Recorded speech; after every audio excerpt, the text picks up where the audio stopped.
Terima kasih Yesus buat setiap kesempatan yang Kau berikan buat kami.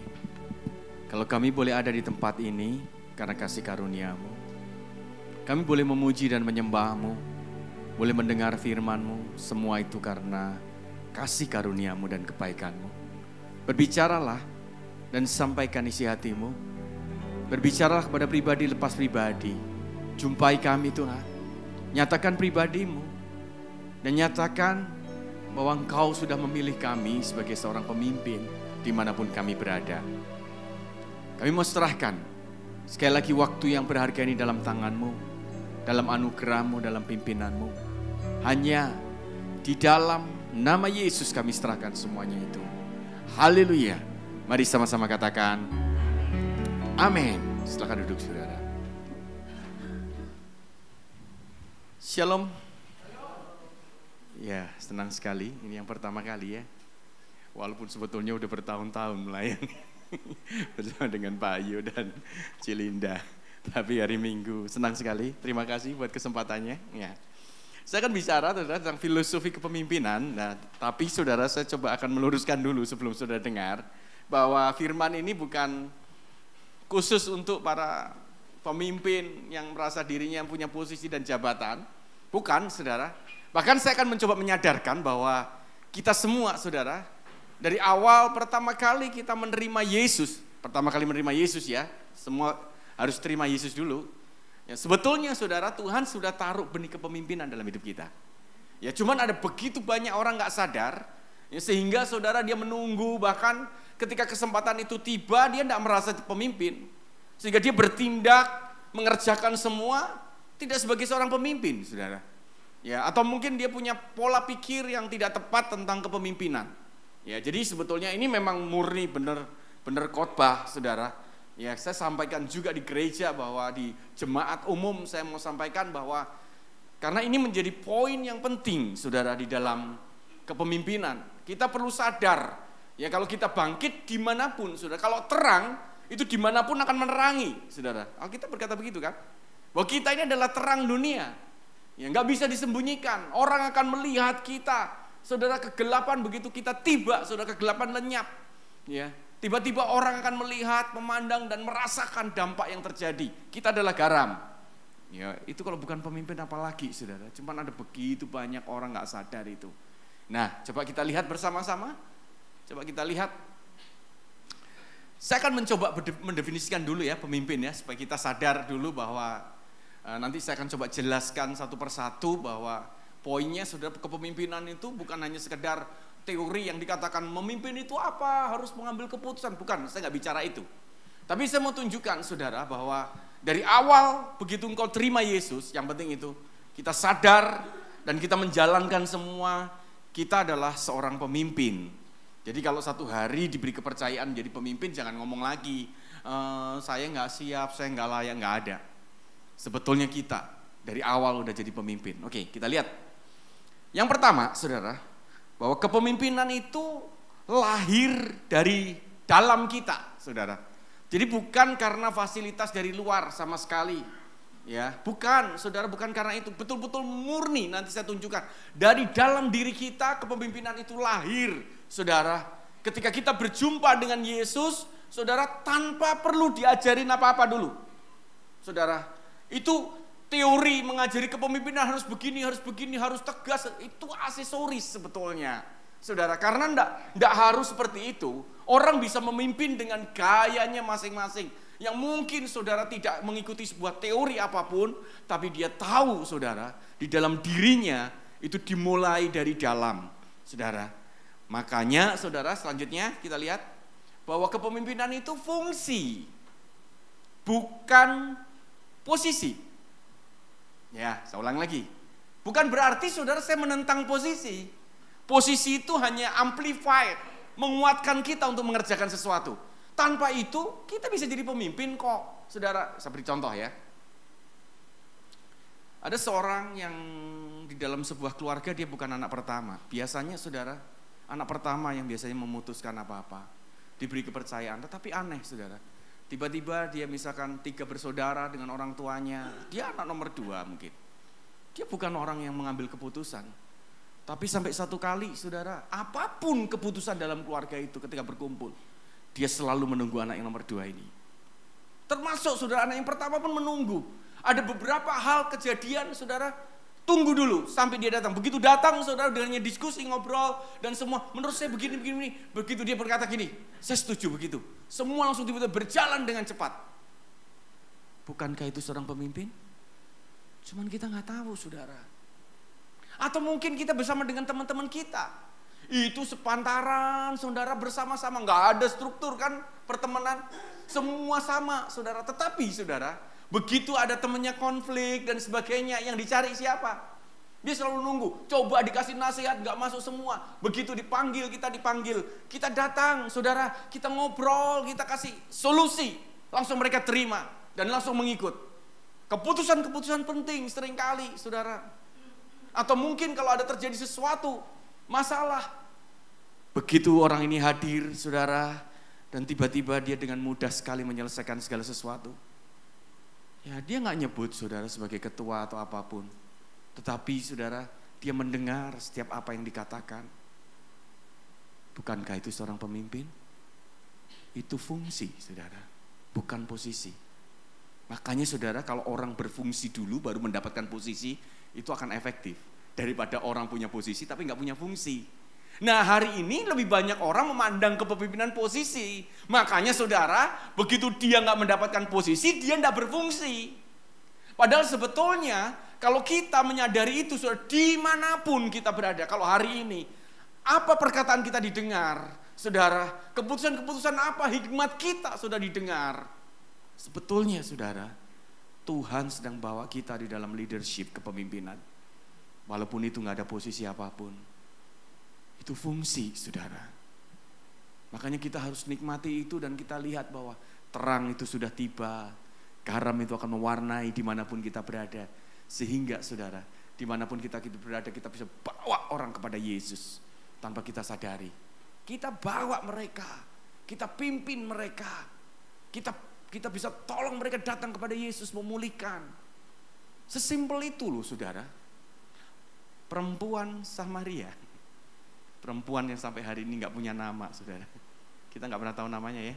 Mau disebut perempuan Samaria. Tapi kita semua setuju bahwa dia adalah tokoh revival. Dia gegerkan kota Samaria dengan hal yang sederhana. Dia datangi setiap orang dan dia ceritakan tentang Yesus. Dan semua orang itu mendengar dan datang kepada Yesus. Saya mau beritahu, dia seorang pemimpin. Tapi itu terjadi setelah dia bertemu dengan Yesus. Setelah dia dipulihkan bersama dengan Yesus. Makanya kepemimpinan itu fungsi, bukan posisi. Kalau kita sudah berfungsi, kita mendapatkan posisi, saudara, akan efektif sekali. Selanjutnya, makanya disebut bahwa kepemimpinan sejati itu ini permanen, saudara. Saya suka sekali menyebut kata permanen, bukan situasional atau periodik. Karena fungsi harusnya kita bisa melihat bahwa kita bisa jadi pemimpin, saudara, tanpa jabatan. Karena jabatan seringkali periodik. Atau mungkin karena kondisi keadaan yang membuat kita enggak, saudara, permanen. Saudara pernah jadi pemimpin, periode habis, enggak menjabat, saudara. Kita tetap pemimpin sebetulnya. Ya. Kita bisa memimpin apapun, saudara, tanpa kita punya posisi.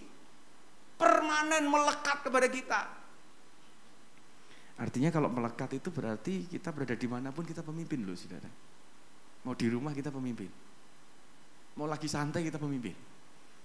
Nah, ini akan berbeda sekali, nanti saya tunjukkan kalau orang memandang pemimpin itu bukan fungsi tapi posisi. Nanti saudara akan lihat. Mereka begitu menderita jadi seorang pemimpin.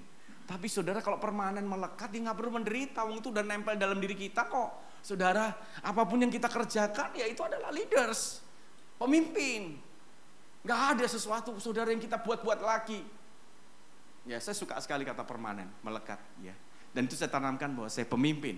Dimanapun, kapanpun, saya punya posisi, gak punya posisi. Saya seorang pemimpin. Saya akan bertindak sebagai pemimpin. Saya memutuskan seorang pemimpin. Saya akan melakukan semua tindakan saya sebagai seorang pemimpin. Dan yang keempat, kita lihat bahwa pemimpin itu bukan diukur dari berapa banyak pengikut atau followers. Tetapi berapa banyak pemimpin yang dilahirkan dari hidupnya, saudara.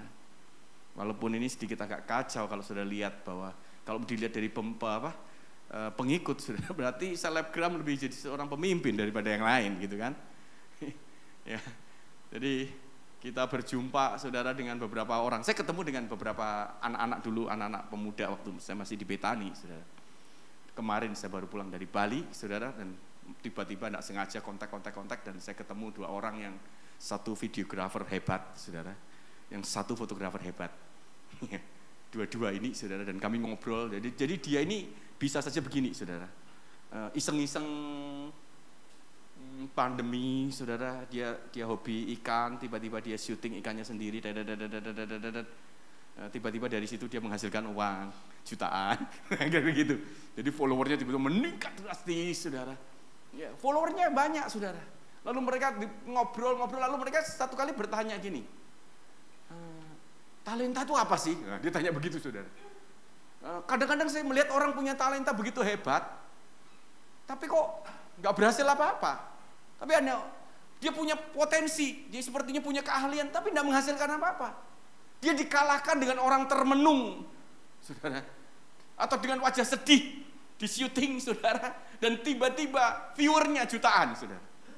Saudara bisa bayangkan, followernya jutaan, hanya dia merenung, sementara yang khotbah ngotot-ngotot followernya cuma 100, saudara. Terus orang bingung kan dia bertanya, ini sebetulnya apa sih? Ya saya ngomong, jangan-jangan memang talenta itu bukan bicara bakat, tapi kesetiaan kita untuk mengembangkan sesuatu yang dari Tuhan, saya katakan begitu. Apa yang ada dalam diri kita. Saudara, kalau itu follower diukur menjadi seorang pemimpin, waduh, makanya kacau. Saudara, kita harus memberikan ukuran sendiri, makanya orang bingung. Saudara. Orang semakin dengan media sosial, saudara, semakin banyak orang sakit jiwa. Kenapa? Karena dia selalu meng-compare, membandingkan. Kok enak ya, baru begini kok enak, tiba-tiba dia bandingkan. Karena ukurannya disamakan, sehingga dia tidak bisa. Saudara, ukurannya beda. Makanya kalau kepemimpinan diukur dengan seperti itu, waduh, kita akan merasa gagal. Yang udah bekerja dengan keras luar biasa, ya seperti tadi teman-teman saya, dia santai-santai. Terus memang kamu tuh bisa jelaskan nggak? Kamu dengan follower seperti ini menghasilkan uang sekian? Nggak bisa, dikatakan. Ya saya iseng aja ini, dikatakan. Kan iseng menghasilkan follower menghasilkan uang. Dan jawabannya itu, bisa terangkan? Enggak, saya iseng. Tapi main bisnisnya dia seorang fotografer. Kalau fotografer dia bisa jelaskan, videografer dia bisa jelaskan. Tapi yang ini, yang lain-lain, saudara. Tiba-tiba dia buat aja, iseng. Follower banyak. Saudara, iseng loh, saudara. Makanya saudara, sekarang kalau kita melihat pemimpin itu bukan dari berapa banyak pengikut, tapi berapa banyak, saudara, apa? Pemimpin yang dilahirkan dalam hidup kita. Makanya kita harus fokus, saudara, berapa banyak nanti dalam hidup kita pemimpin-pemimpin yang akan lahir dari rahim rohani kita. Pemuridan, pembapaan, apapun kita lakukan di sana. Nah, sekarang saya tunjukkan ayat-ayatnya ya. Kita lihat dulu. Kejadian 1 ayat 26, saudara lihat ini. Berfirmanlah Allah, baiklah kita menjadikan manusia menurut gambar dan rupa kita. Supaya, saudara perhatikan, mereka apa? Berkuasa atas ikan-ikan di laut dan burung-burung di udara dan atas ternak dan atas seluruh bumi dan segala binatang melata yang merayap di bumi. Bukan ini jelas, saudara, bahwa kita ini ditakdirkan untuk berkuasa di bumi. Makanya manusia itu sebetulnya, saudara, ada sebuah kodrat yang tidak bisa dipungkiri, bahwa setiap manusia, saudara, selalu ingin berkuasa. Ya, percayalah. Ya, selalu ingin berkuasa.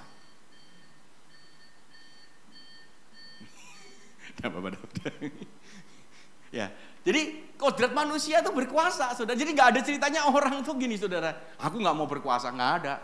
Nah, cuman begini, kenapa kok konotasi berkuasa itu jadi salah? Karena saudara, iblis tawarkan yang salah. Kata kuasa itu bukan itu, tapi memang benar manusia dari awal ditakdirkan, dikodratkan untuk berkuasa. Udah dikodratkan, saudara. Tapi kuasa dengan caranya Tuhan.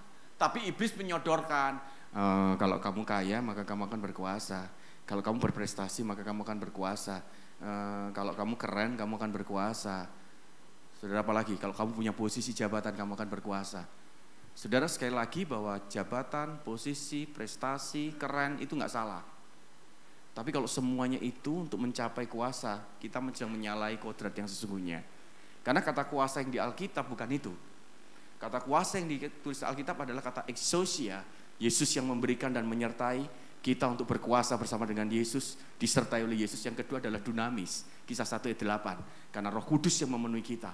Jadi bukan karena kita punya segala-galanya itu yang membuat kita. Makanya orang mengejar. Dia menghalalkan segala cara untuk mencapai itu. Demi untuk berkuasa. Akhirnya terjadi penyalahgunaan kuasa. Tetapi saudara, kita semua sepakat bahwa manusia dikodratkan dari awal untuk berkuasa. Untuk menjadi seorang pemimpin, saudara.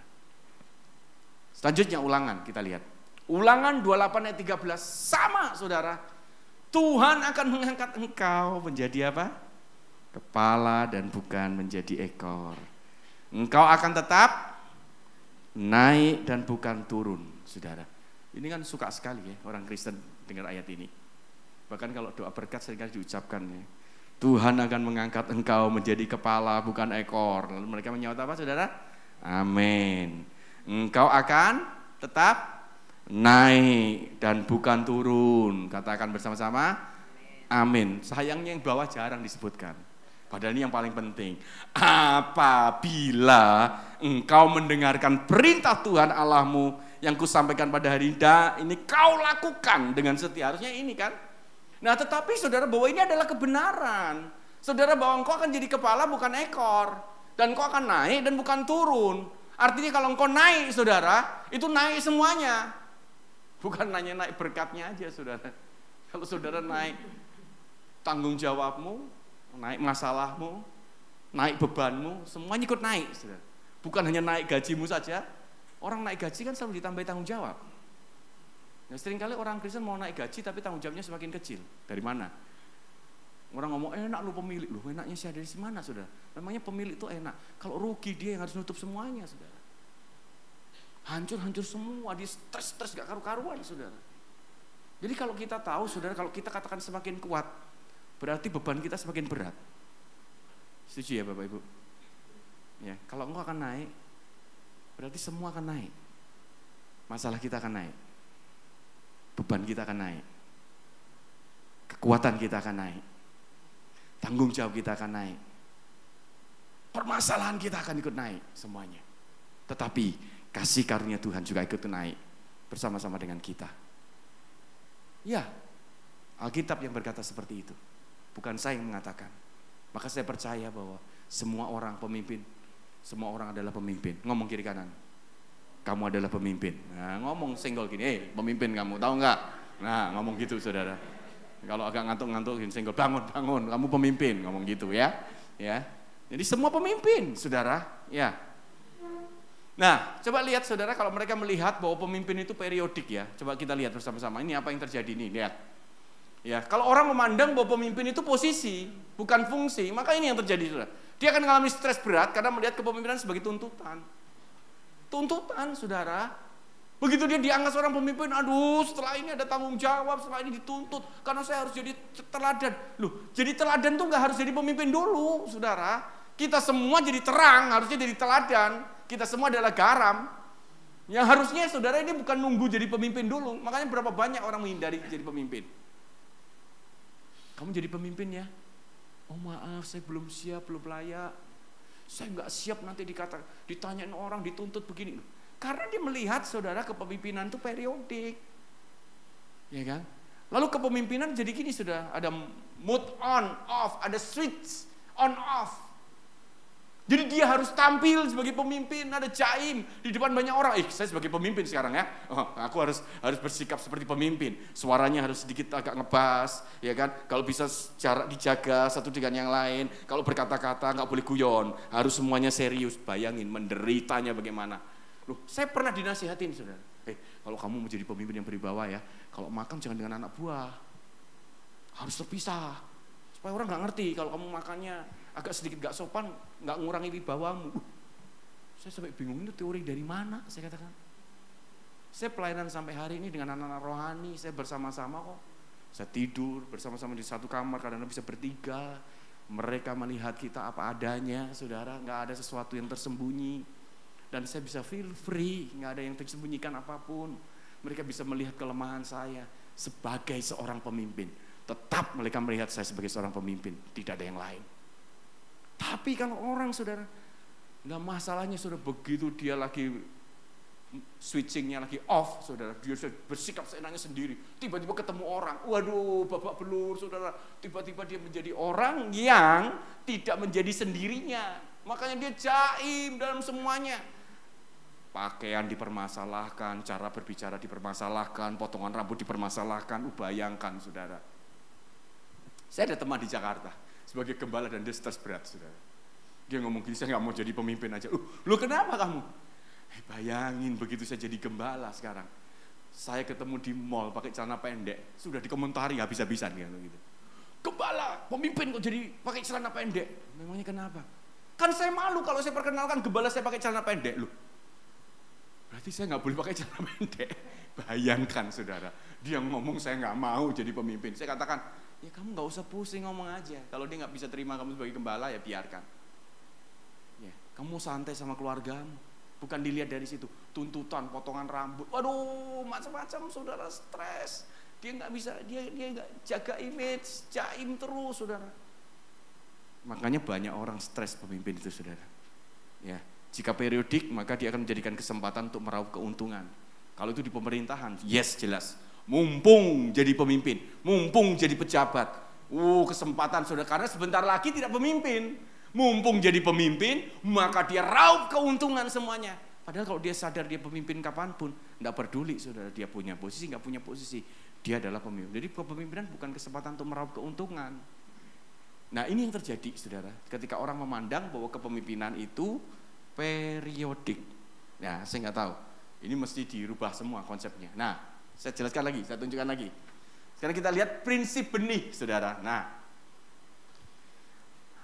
Yohanes 12 ayat 24, aku berkata kepadamu sesungguhnya, Yesus berkata, jikalau biji gandum tidak jatuh ke dalam tanah dan mati, ia akan tetap satu biji saja. Tetapi jika ia mati, ia akan menghasilkan banyak buah. Jadi kalau tidak mati, tetap satu biji, saudara. Ini kan sebetulnya berbicara tentang Yesus kan? Yesus mati. Tapi ini adalah perumpamaan. Kenapa dia berkata benih, saudara? Nah, coba kita lihat selanjutnya. Nah, saudara akan lebih jelas di sini. Nah, saya lihat nih, kenapa kok benih itu harus mati dulu, saudara? Karena dia ada kulit ari, saudara. Selama ada kulit ari, dia tidak bisa tumbuh sampai kapanpun benih itu. Saudara taruh dimanapun biji itu, saudara nggak akan tumbuh. Kecuali dia taruh air akan membuat apa? Kulit arinya busuk. Di tanah, saudara, akan membuat dia busuk, mati. Nah sebetulnya saudara, sama. Yesus kalau nggak mati, nggak ada kehidupan kita semuanya. Demikian juga di dalam kehidupan kita, sebetulnya ada sebuah potensi kepemimpinan yang sudah ditaruh dari awal, saudara. Dan itu dibungkus oleh kulit ari. Selama ini tidak kita matikan itu kulit ari, nggak akan pernah muncul sampai kapanpun. Apa itu saudara kulit arinya ini? Kulit arinya ini adalah keegoisan, hidup untuk diri sendiri, cuma itu aja. Dan ini sebetulnya udah melekat buat orang-orang yang belum kenal Yesus, ini pasti akan ditutup itu sampai selamanya. Makanya dia, saudara, kalau orang belum kenal Yesus selalu berpikir bahwa kepemimpinan itu posisi, kepemimpinan itu adalah kesempatan untuk meraup keuntungan untuk diri sendiri. Saudara, padahal ya, saya mencoba saudara merenungkan sekian lama tentang kepemimpinan. Terus saudara sampai akhirnya kami menyimpulkan, ya ini aja sebetulnya. Sesimpel itu. Selama saudara kulit ari kita nggak mati, nggak membusuk, akhirnya benih kepemimpinan tidak akan pernah tumbuh. Sampai kapanpun saudara. Sudah, kita mau berusaha kayak apapun, tidak akan terjadi. Loh, buktinya ayatnya di mana? Sudah lihat ini ya. Coba selanjutnya. Roma 14 ayat 7 sampai dengan 9. Lihat ini. Nah.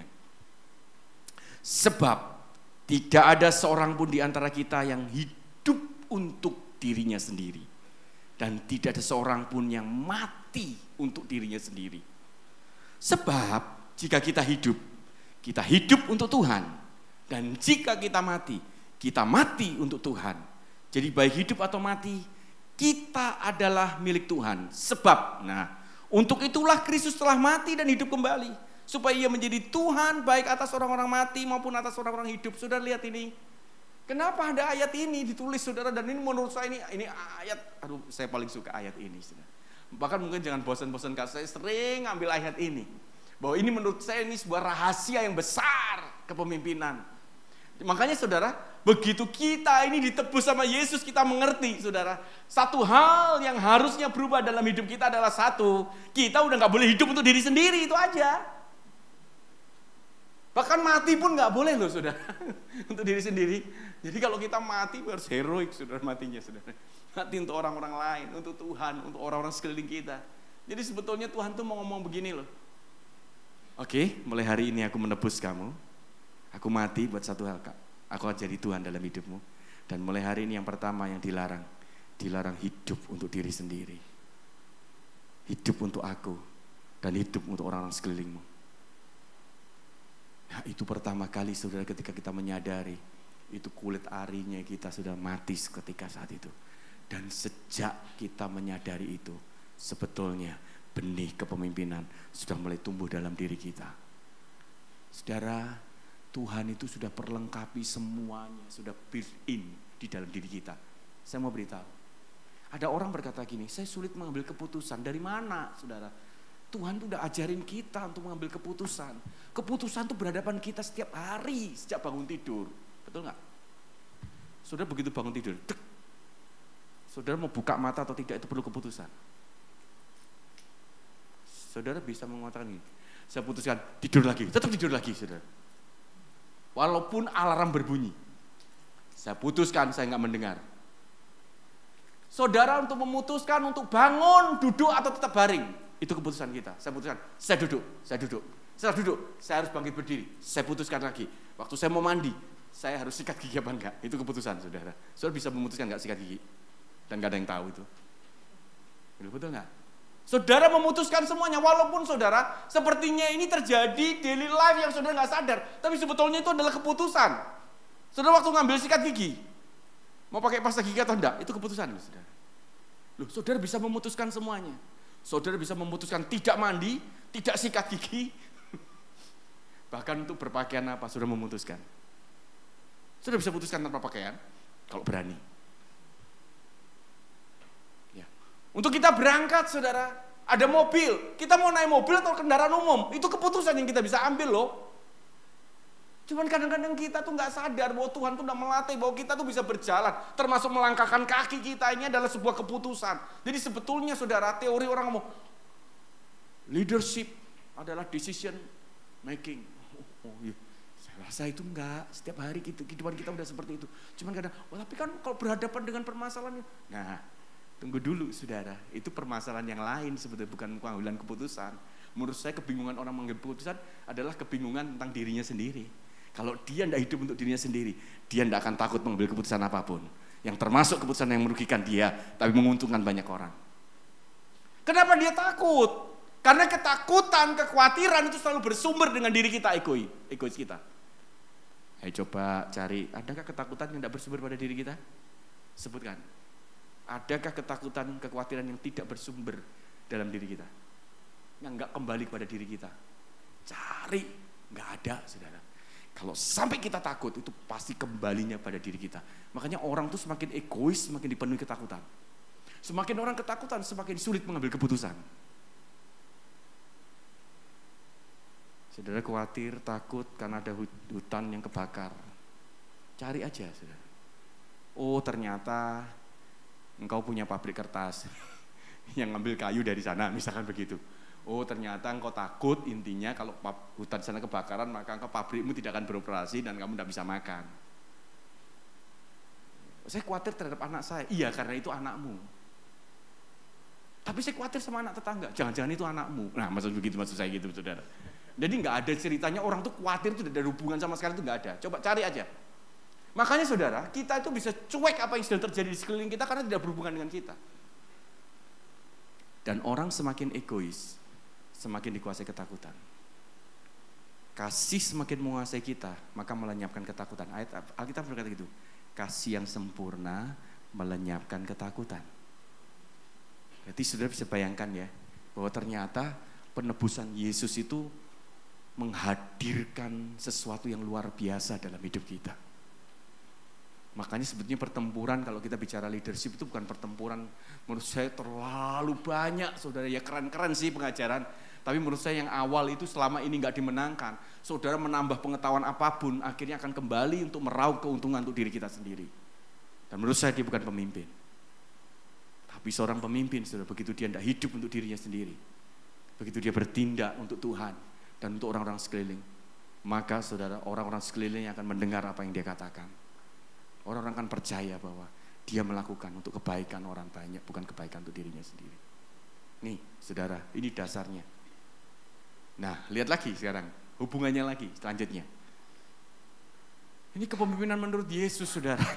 Matius 20, ayat 20-21, tidaklah demikian di antara kamu, barang siapa ingin menjadi besar, menjadi seorang pemimpin di antara kamu, hendaklah ia menjadi pelayanmu, saudara. Dan barang siapa ingin menjadi terkemuka di antara kamu, hendaklah dia menjadi hambamu.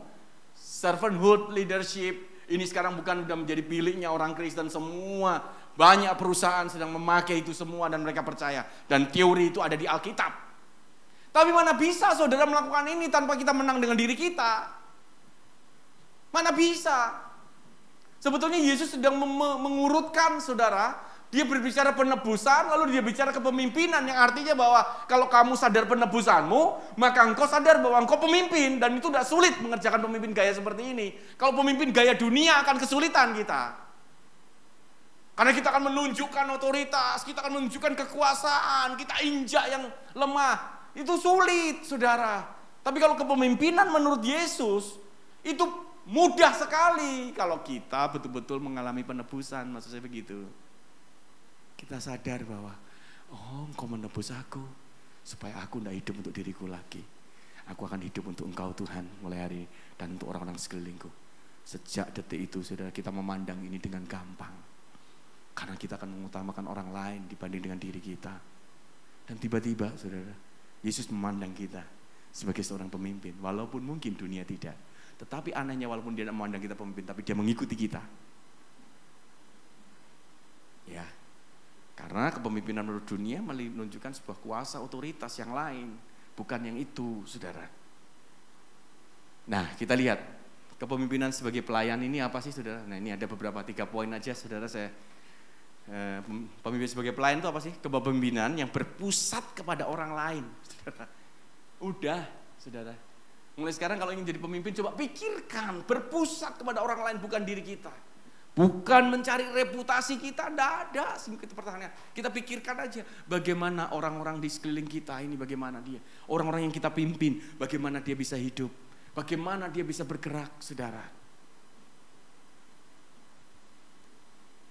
Rela berkorban.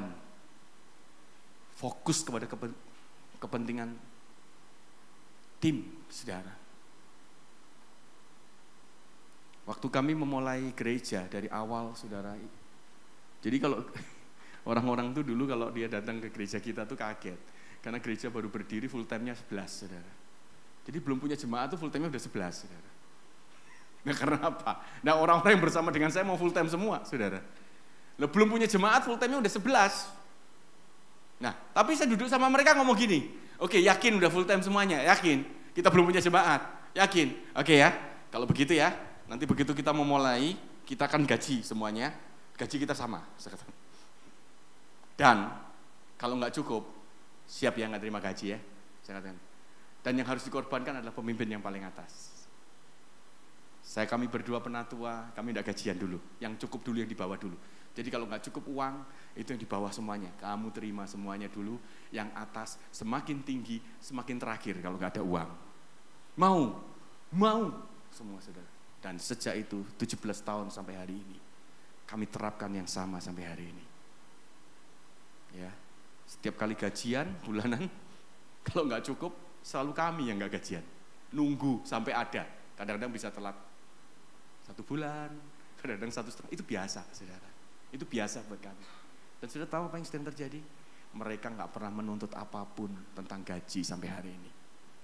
Mereka dulu bekerja dengan gaji yang lebih tinggi. Lalu bersama-sama, dan karena mereka percaya bahwa pemimpin tidak mencari keuntungan untuk siapapun, dan mereka tahu gaji saya berapa, mereka tahu semuanya.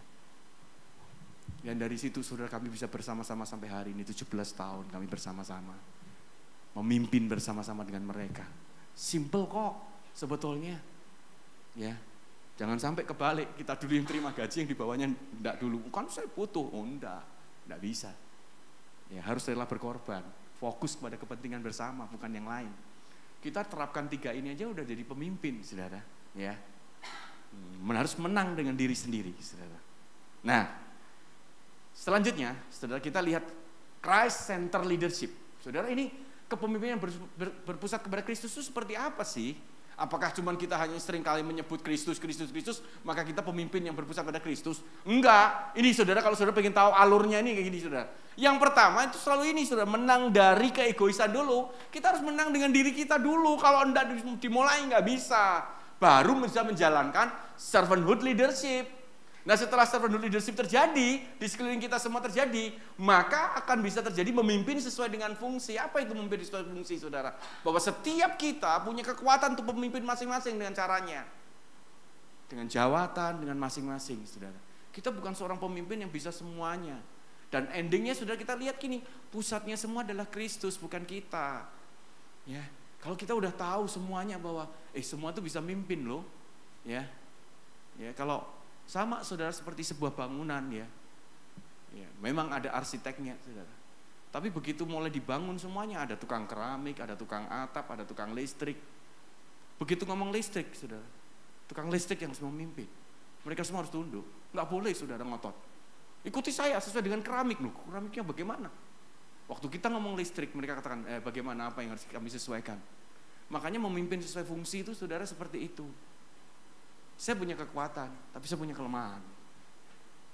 Di saat saya memimpin, saudara, ada orang misalkan dalam hubungan, kami ada orang-orang yang sangat hubungan yang hebat. Ya, saya harus tunduk, saudara.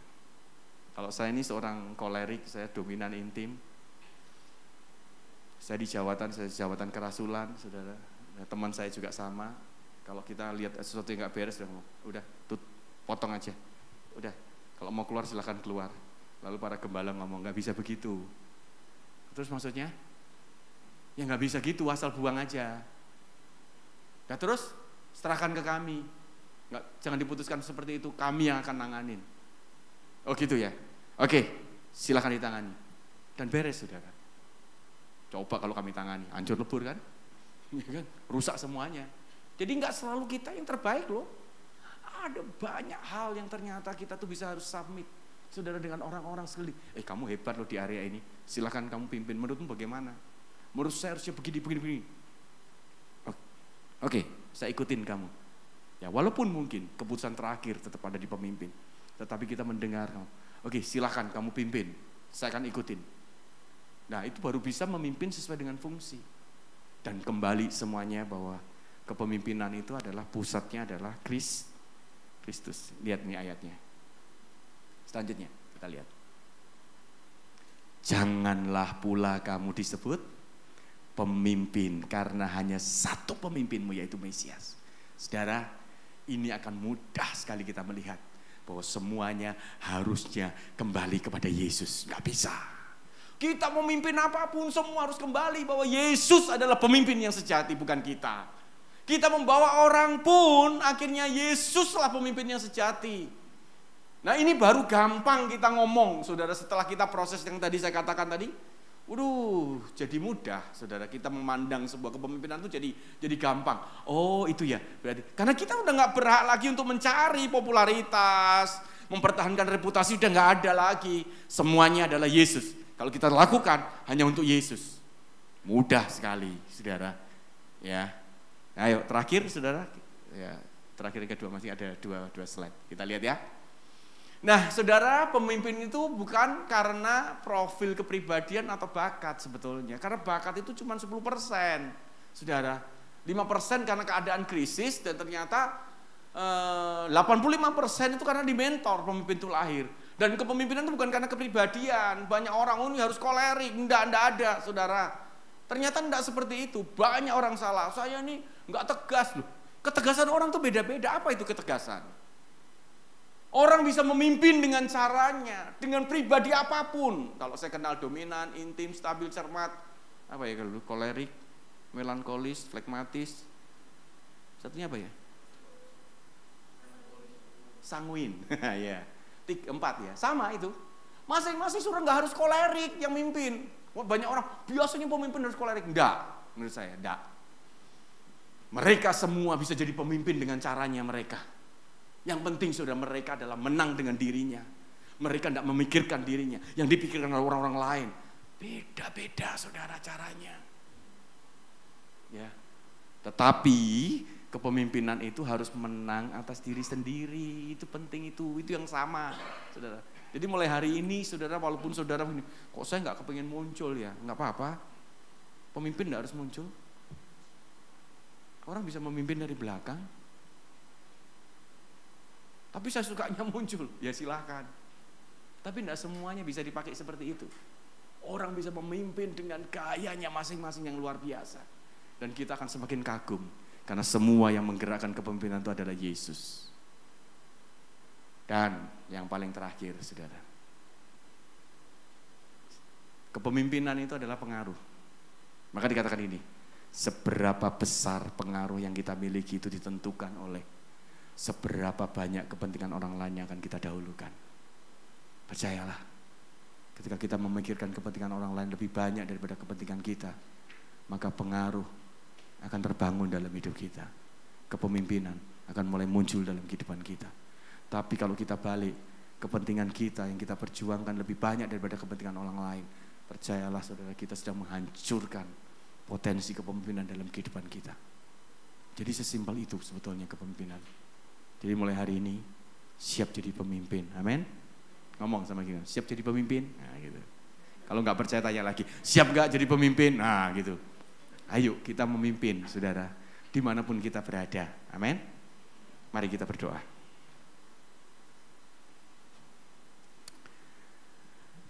Kami berpercaya Tuhan bahwa Engkau meletakkan benih kepemimpinan pada setiap kami. Engkau menebus kami untuk kami menjadi pemimpin dimanapun kami berada. Menjadi terang dan garam dimanapun kami berada. Mewarnai, mempengaruhi, membawa mereka semua kepada Engkau Yesus, Sang Pemimpin sejati. Pimpin kami mulai hari ini, dimanapun kami berada, di dalam kampus, di keluarga, di pekerjaan, di pelayanan, dimanapun, supaya kami terus bersikap mengutamakan Yesus dan mengutamakan orang sekeliling kami. Dan biarkan kami boleh menjadi seorang pemimpin dan membawa mereka semua pada Yesus. Terima kasih, hamba-Mu selesai, tapi Engkau tidak pernah selesai.